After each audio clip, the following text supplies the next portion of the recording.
Hey, this is John with Fathers Finding Fitness. Thanks for tuning in. Today's video is all about eating and meal prep for the next day. Diet is one of the most important things in your journey of maintaining, gaining, or losing weight.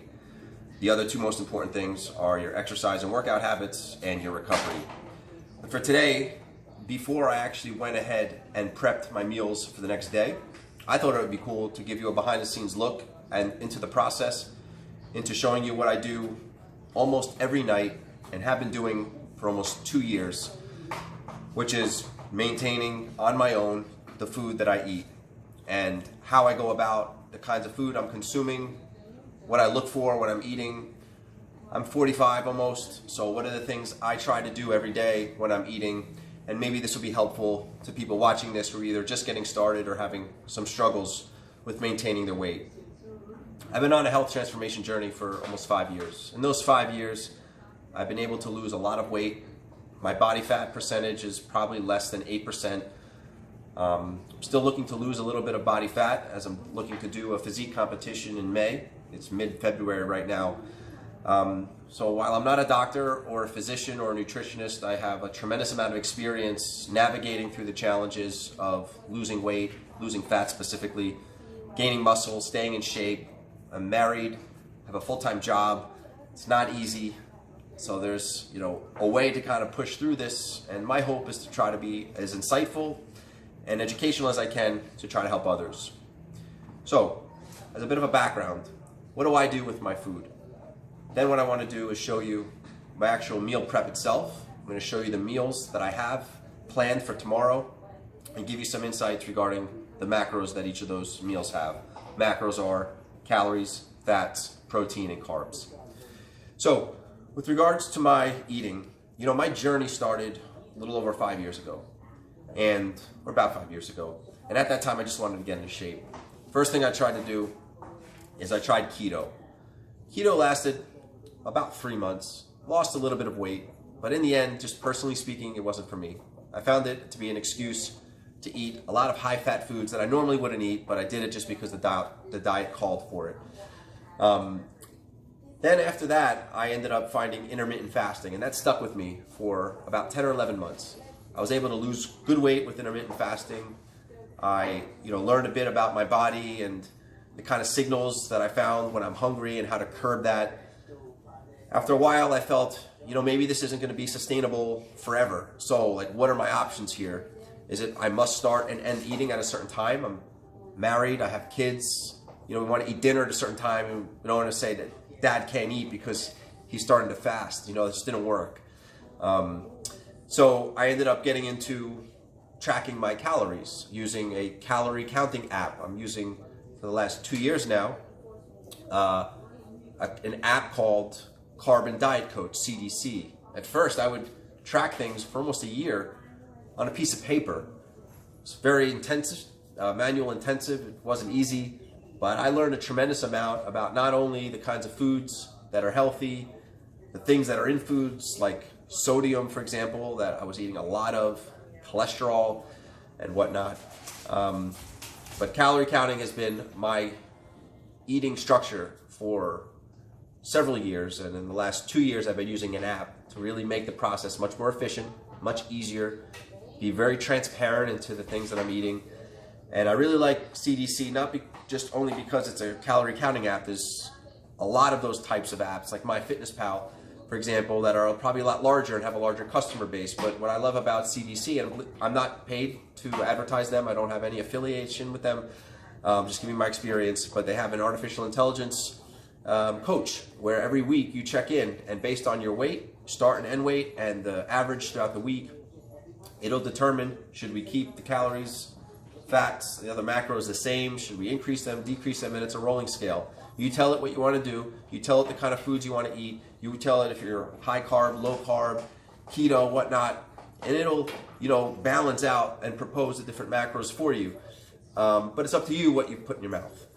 So every night I spend about an hour and a half. Tonight's going to be a lot longer because I'm shooting a video, but I spend about an hour and a half every night planning, cooking, putting into Tupperware, and packaging away my meals for the following day. It looks and sounds a bit extreme, and sometimes it feels that way, but when I look at myself and see how far I've come, and when I realize how hard it is to manage your weight properly without properly tracking your food, kind of questions up to you. Like, what are you looking to do? If you really are serious about losing weight, you've got to burn more calories than you can consume. And the only way to really know for sure is by tracking what you eat. Maybe you don't have to be as exact as I am, but you've got to have a kind of method. You got to be conscious of what you're eating, track your weight. The other thing is you know, I'm not getting any younger. I'm going to be 45 years old soon. My metabolism's slowing down. Building and holding muscle is getting harder and harder. So I got to really stay on top of things. And I look at this as actually a blessing that I'm able to do this, not as a chore or a job. So it's a bit about me, a bit about my background. Let's now dive in to the different meals I'm going to prepare. I'm not going to sit here and cook.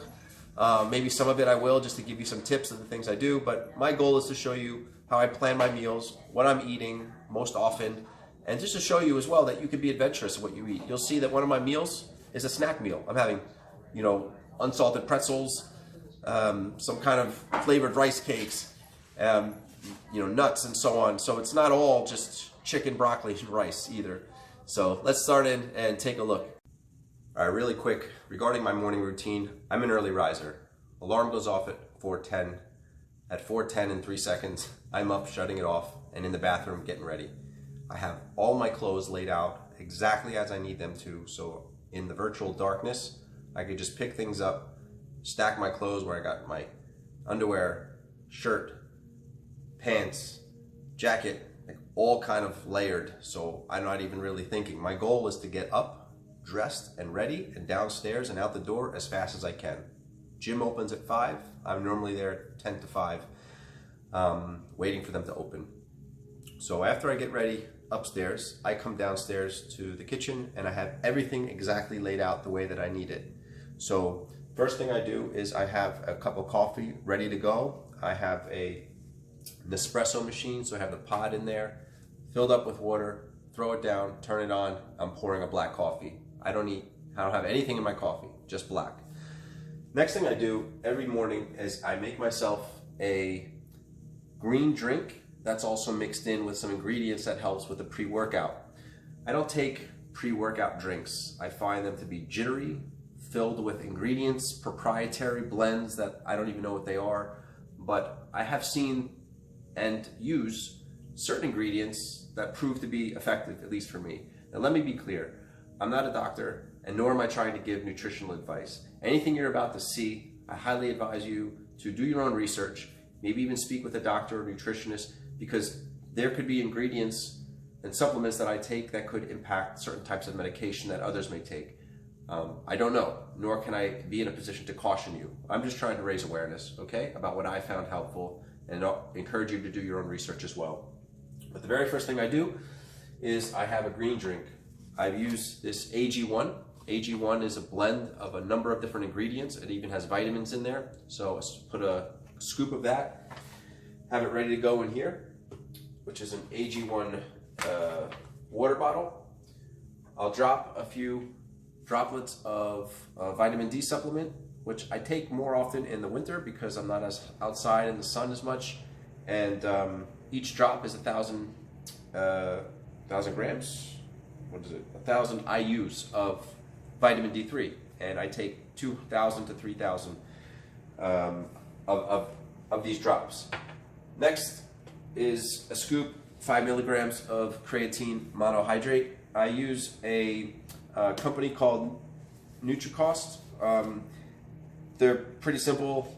They have really good ratings, very little recalls, and been using their products for about 2 years now.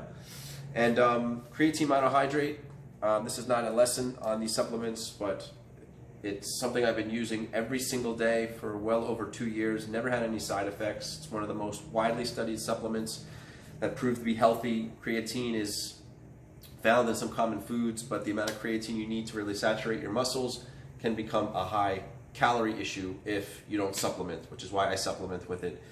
on top of getting creatine from things like chicken and eggs and so on. So I put a scoop of that. I also put a scoop of taurine, 2 grams. Taurine, if you look at the back of a Red Bull bottle, you'll find that taurine is in there. This is something that helps with energy.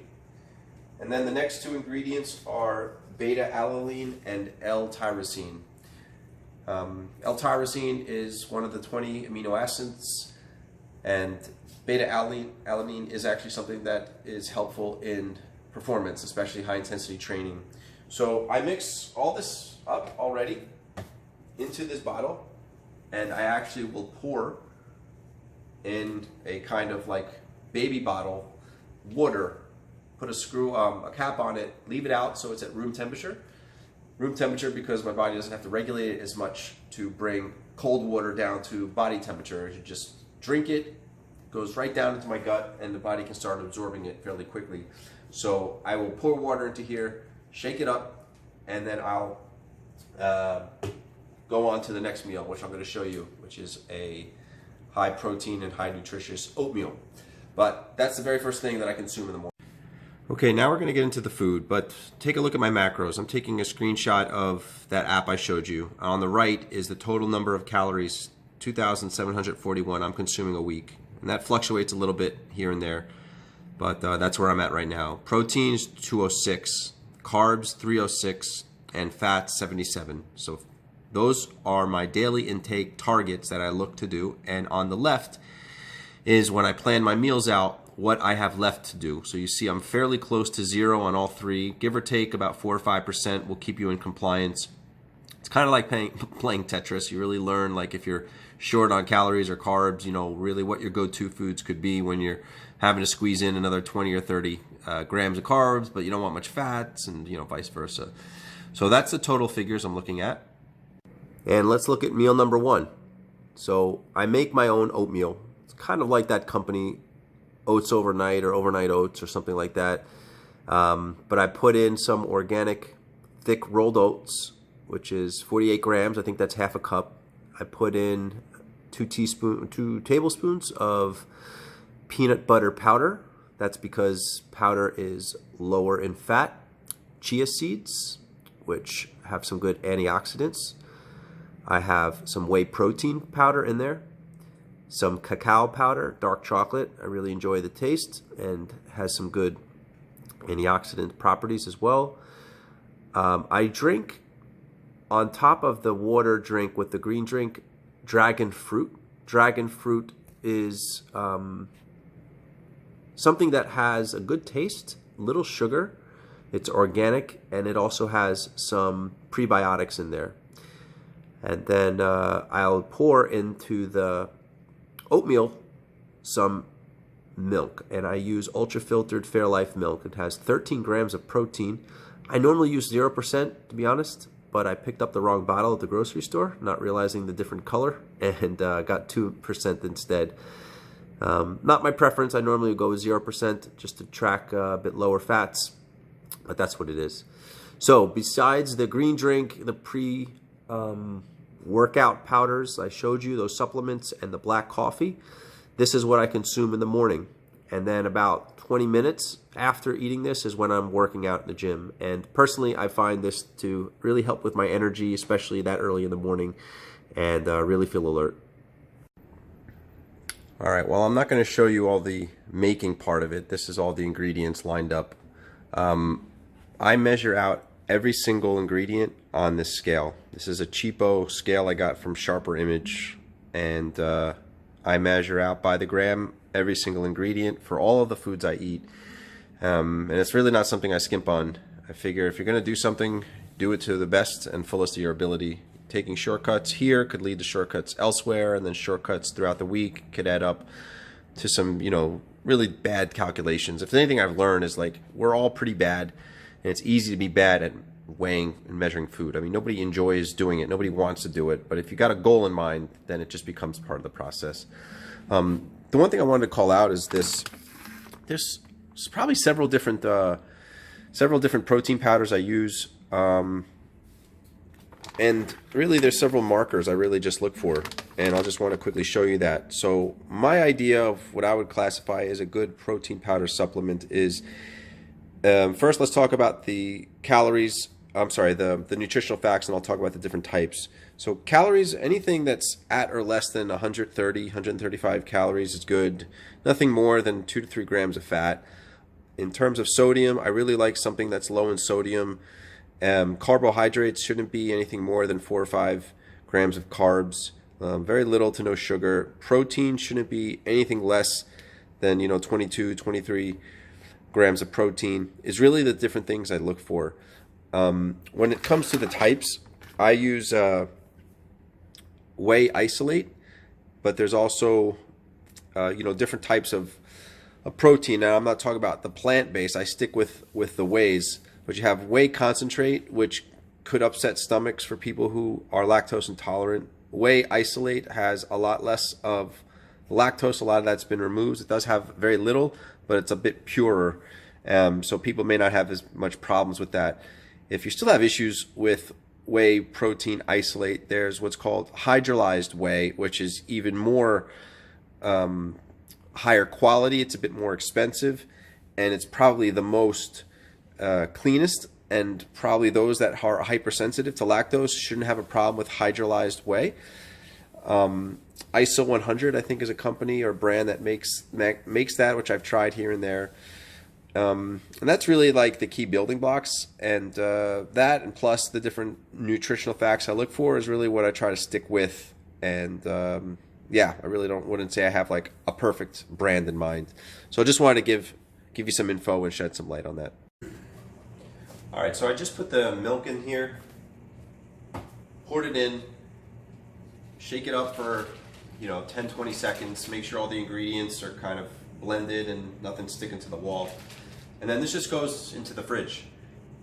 Nice thing about doing this is when you eat it in the morning, everything's really softened, kind of emulsified.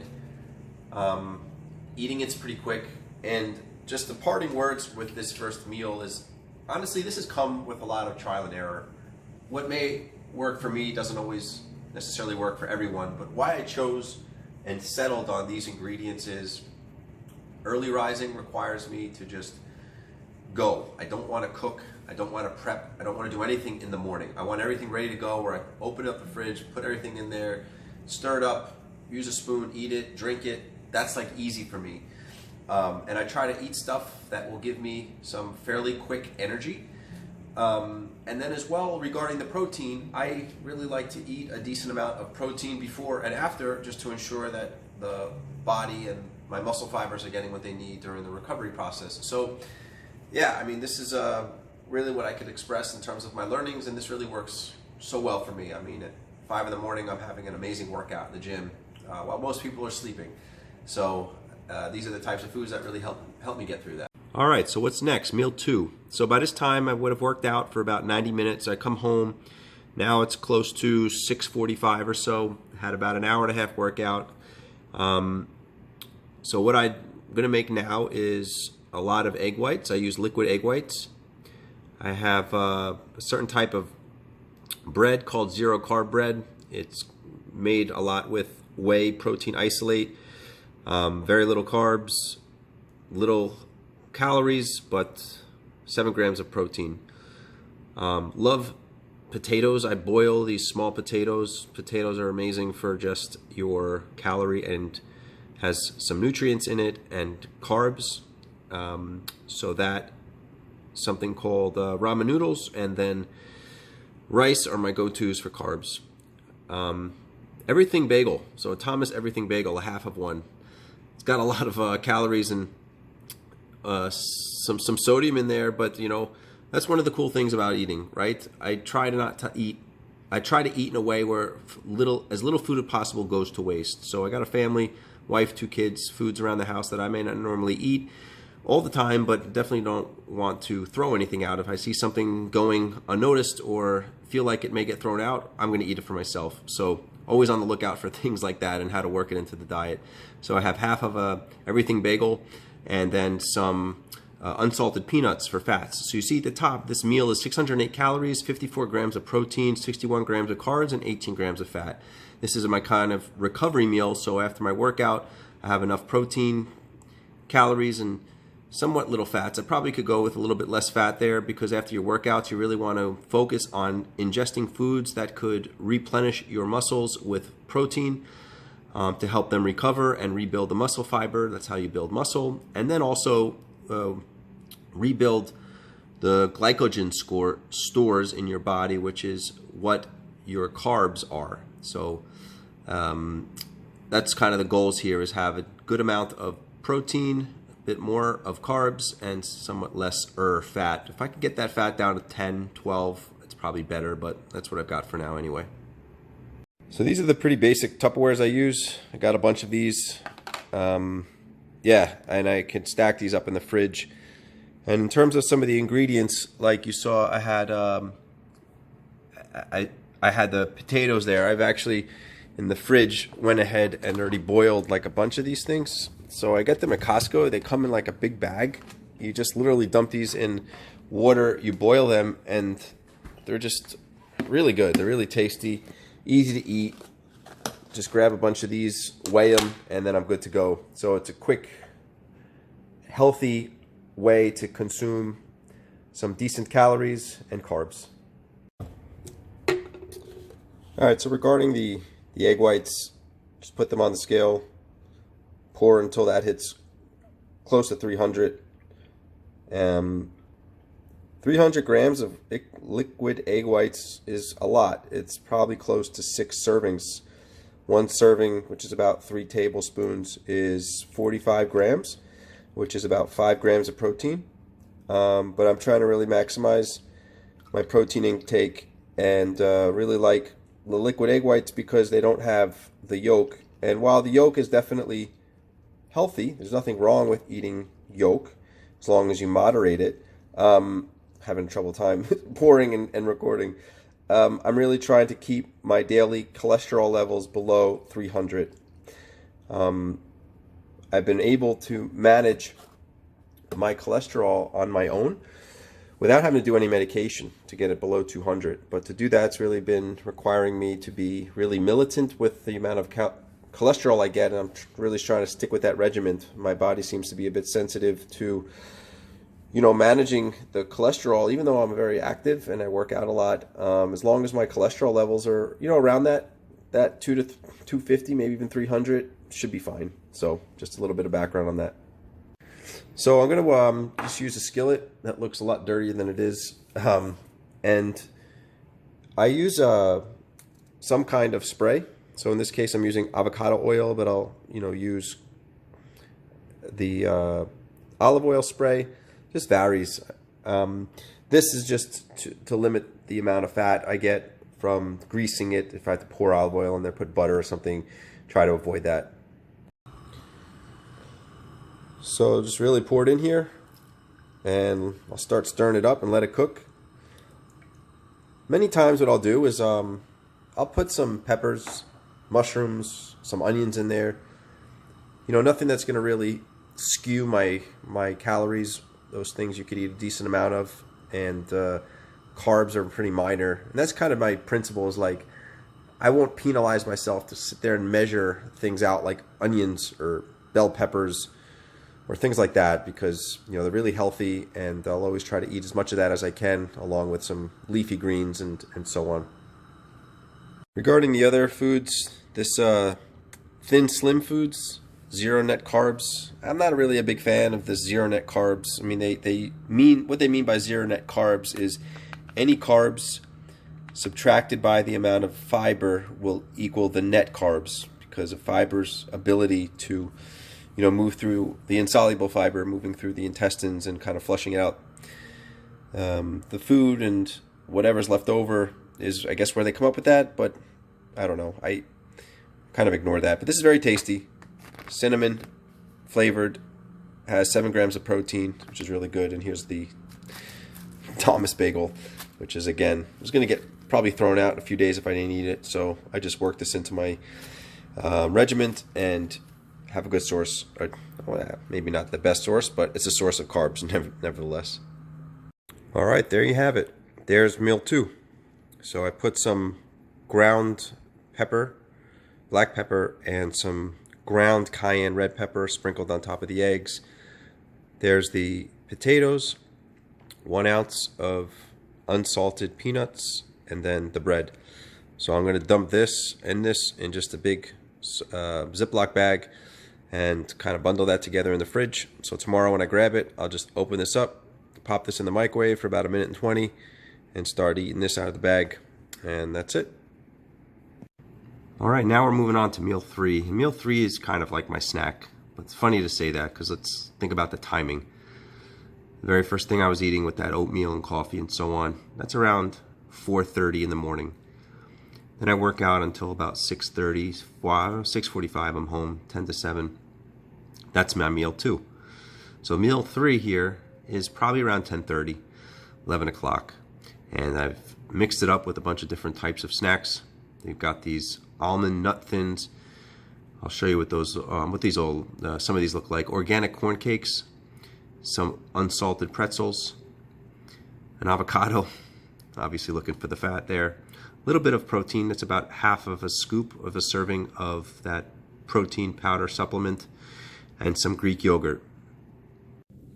All right, so I'm guessing that most people know what those other ingredients were, the Fayet 0% yogurts and so on. But these others I thought I would just quickly talk about because I really enjoy them.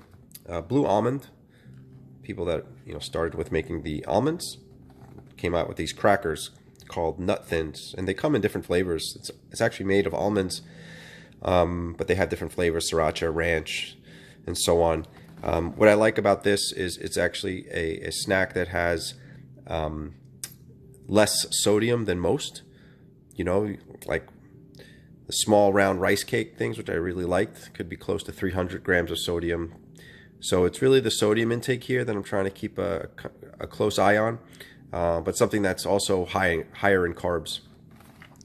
These corn cakes are really small. Like if you look at the profile of them on the side, they're basically like rice cakes, but they're made out of corn. They're organic. They're drizzled with some dark chocolate on top. And looking at these, I mean, they're really nothing to balk at. 60 grams, 60 calories, very little fat, carbs, and so on. This is more for bringing some sweet tasting to the table. So, what I'm trying to do with the snack is, we're all human, right? I mean, we've seen and know what some of the tasty foods taste like, but tasty foods don't always mean healthy foods. So I try to keep a balance of, really healthy foods, and 10-15% of what I eat may not be branded as like natural and has a level of processed foods to it, but they're also healthy conscious because of the calories, sodium, and so on. So I just wanted to give you a bit of a background on that. All right, moving on. Meal number 4, organic chicken breast. This is actually not organic chicken breast, it's chicken tenderloin. I just been using that ingredient name for a while and never changed it. But chicken tenderloin, 4 ounces, followed by some more of those potatoes I showed you earlier. This awesome ingredient called by Lotus Foods called rice ramen. I'll show you that in a moment. And then just some frozen veggies, mixed veggies, which has cauliflower, broccoli, and carrots. Serving of that, which is 95 grams. This is that rice ramen noodles I'm talking about. It's organic. It's made by just organic brown. Oh, let's show you. Organic brown rice flour and organic millet powder flour. 120 calories. Actually has some protein, 4 grams. Good carbs, some fiber, and it's basically like I don't know how to say it. It's kind of just dry, and this is what it is. You just throw it in a saucer with some water, boil it. 10 minutes later, you put it into a colander, strain out the water, and there you go. Pour whatever you need on top of that. In this case, it's going to be the chicken. It's really good. I mean, it's bland. You could put some stuff in there, but really enjoy it. There, I've got the chicken. Use that avocado spray again to put it on the pan and on top of the chicken. Nothing fancy here, guys. I just literally put it in there, let it cook till it's cooked properly. I don't season it with anything, don't marinate it in olive oil or use some fancy seasoning. You know, again, I'm really trying to control all the types of ingredients I put in my mouth and try to save some of that fat or carbs or whatever else may be needed for a marinade and use it like you saw for the snacks. So that's just a couple of points regarding the chicken prep. Alright, so we got the noodles boiling there, chicken's done. So just to show you, I get it to the point where both sides are kind of brown like that, and then take it off the heat, let it cool down, and then I'll package it away in some glass container or something like that. And then I have it ready to go for, you know, tomorrow, the next day. This chicken will probably only last me another day or so, day and a half, after I take what I need for tonight. And here is meal 4, all done. These mixed veggies I actually just took out of the freezer. They're still frozen. I just weigh it.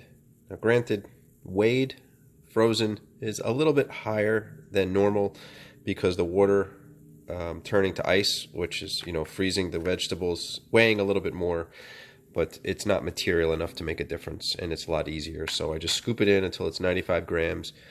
Underneath here is the ramen and the potatoes and the chicken. I shred the chicken for 2 reasons. Actually 3. 1, I remove the tendon. I'm not interested in eating that. 2, it's easier to eat. I don't have to cut it. And 3, really important, I'm eating 4 ounces of chicken. But after you cook after you cook either on a grill or on a saucer like I did, you lose 70% of the weight. So 4 ounces uncooked is actually 3 ounces cooked. And that applies to beef and chicken. Now granted, the beef may be a bit, you'd lose a little bit more fat if you have like an 80% lean versus like 90%, but it's a rule of thumb. So just want to give you that quick tip, and I'll throw some cayenne pepper on top of that as well, and then we're done with 4 and off to meal number 5. So I think you're getting the theme here. What's on the menu for meal number 5? Oh, shocker, more chicken. More potatoes at the bottom. But I am mixing it up, and instead of rice or noodles, the ramen, I'm going with some steamed lentils from Trader Joe's, which is really good and very easy to cook. I'll show you that in a minute. And I need to catch up on some fats, so I'm going to put a tablespoon of extra virgin olive oil right into the dish. Here's the product I'm talking about. It's steamed lentils from Trader Joe's. It's actually ready to go, so it's just something you need to keep refrigerated. And from here, you could either choose to eat it cold, so that means you'll just open the package and eat it. You can warm it up in the microwave or on the stovetop. 120 grams, 120 calories, which is a half a cup. Very little fat, decent amount of sodium, decent carbs, nice amount of dietary fiber, and awesome amount of protein. So this is what I'll do. I'll just measure this out, scoop it into the dish, put the chicken on top of that, cut up some potatoes, and then put a tablespoon of olive oil in there. And let's take a look what that looks like when you're done. And there you go with meal 5. Nothing fancy, but very nutritious, good amount of protein, carbs. And this will be likely my dinner. So this will take me to probably about 5:30, 6 o'clock p.m. All right, last we are on meal 6. Now, meal 6 is not always fixed into my daily eating. It's there as kind of like a variable depending on, like, you know, how I'm splitting up my meals and so on. I do try to eat a meal somewhat late. I mean, a lot of people think, oh, you're eating late. Whatever you eat at night is going to turn into fat. And it's just not true.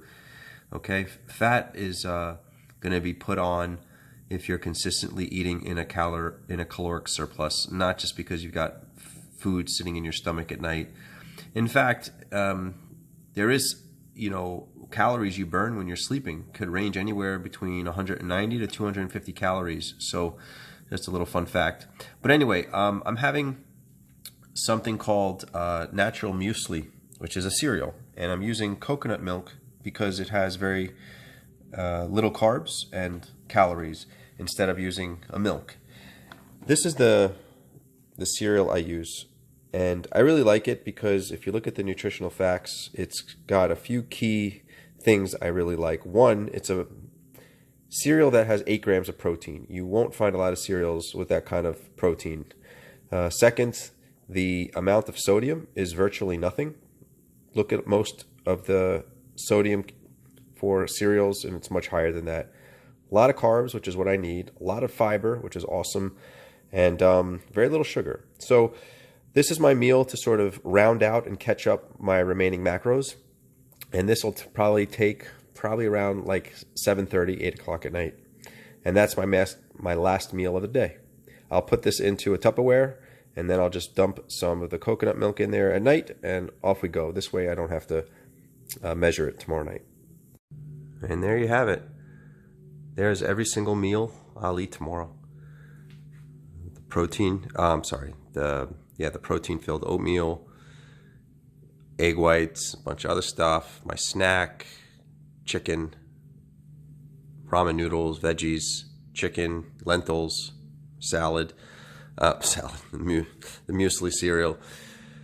That's 2,741 calories, 206 grams of protein, a little over 300 grams of carbs, and close to 80 grams of fat, which is right in range of where I need to be.